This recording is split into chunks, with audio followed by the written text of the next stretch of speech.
Peu importe que les comptes soient bons, que cette réforme soit régression, ils veulent moins de défense publique, soi-disant pour gagner du fric.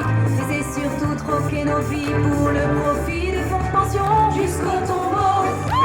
Pour les prolos, 64 ans, non, la retraite il la faut avant. Vivre en bonne santé, arrêtez. Voilà, chers camarades, au nom du SRCGT 17, je salue évidemment votre présence, une présence indispensable, qui répond donc à l'appel des organisations syndicales de la FSU, de la FGR, la SP, la CFE, CGC, avec lesquelles nous avons pris l'initiative, effectivement, d'organiser ici, place de Verdun, un rassemblement et une manifestation.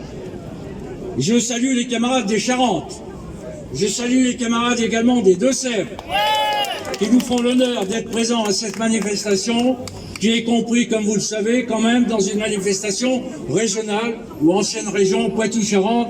Je les remercie vivement d'être présents.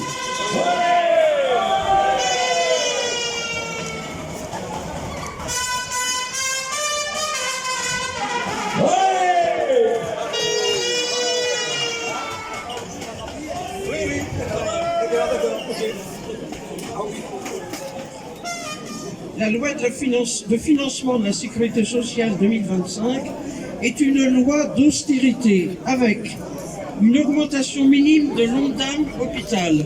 L'ONDAM, c'est l'objectif national des dépenses d'assurance maladie, bien en deçà des besoins.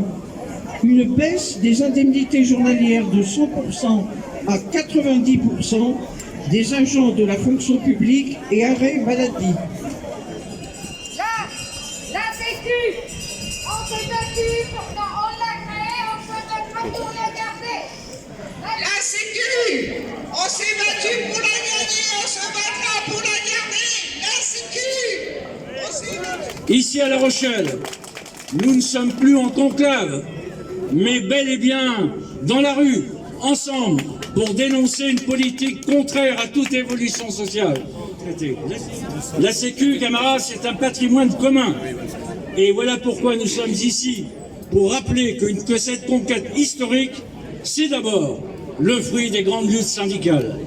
La Sécu, mes camarades, c'est une amie qui nous accompagne tout au long de notre vie et qui est née par une ordonnance des 4 et 19 octobre 1945, inclus et reconnu, comme vous le savez, dans le programme du CNR, Conseil national de la résistance, une résistance qui ne nous a jamais quittés, et avec elle, nous continuerons le combat et démontrerons avec acharnement nos exigences contre un patronat aujourd'hui revanchard.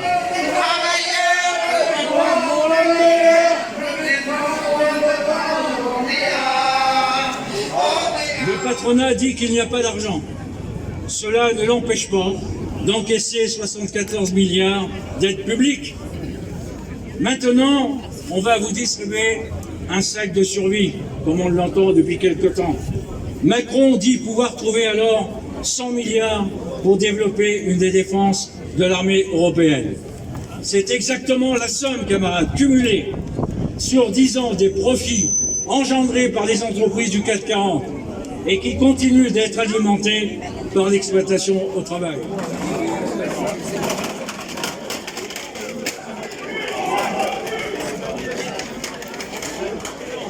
Votre argent ne doit pas servir à faire la guerre, mais doit servir à développer une sécurité sociale 100% et intégrale. Notre argent doit servir à autre chose. Il vaudrait mieux dépenser cet argent dans les services publics, dans les salaires, dans les retraites, au lieu d'investir dans des bombes qui demain vont tuer des familles entières. Cela n'est pas digne.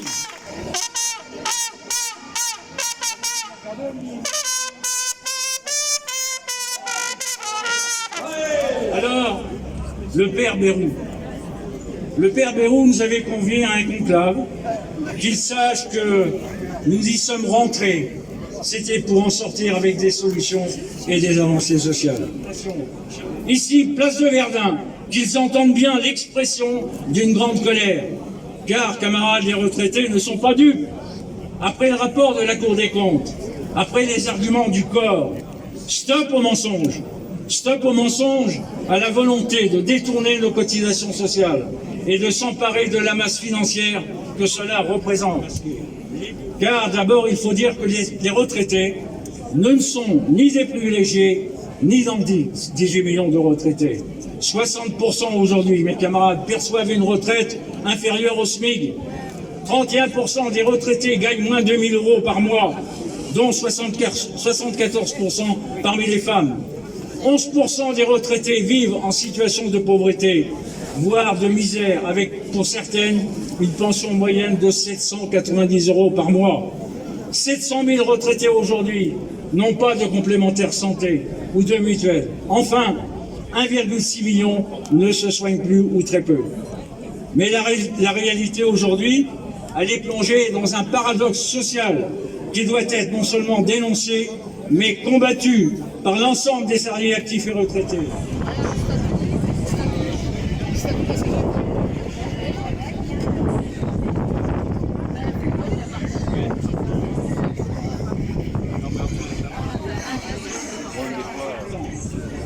Le système des retraites est en déficit.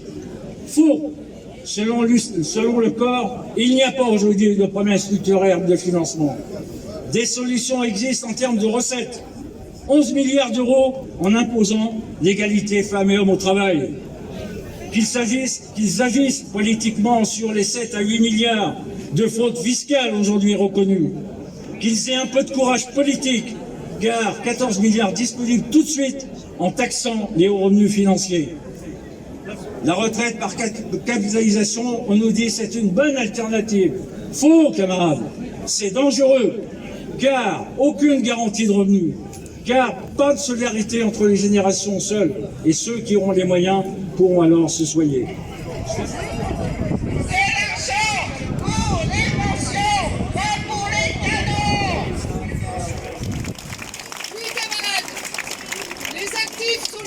De demain.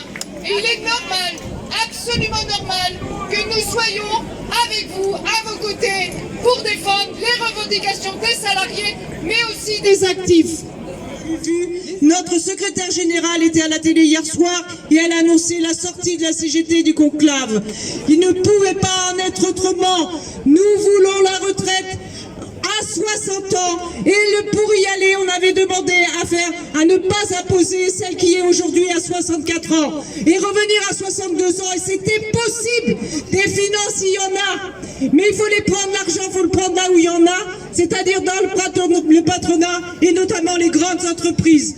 Donc oui, je ne vais pas prendre la parole plus longtemps, mais en tous les cas, la CGT va faire tout son possible pour donner l'information à tous les salariés, aux citoyens, et pour être ensemble dans les manifestations. Merci. Bravo.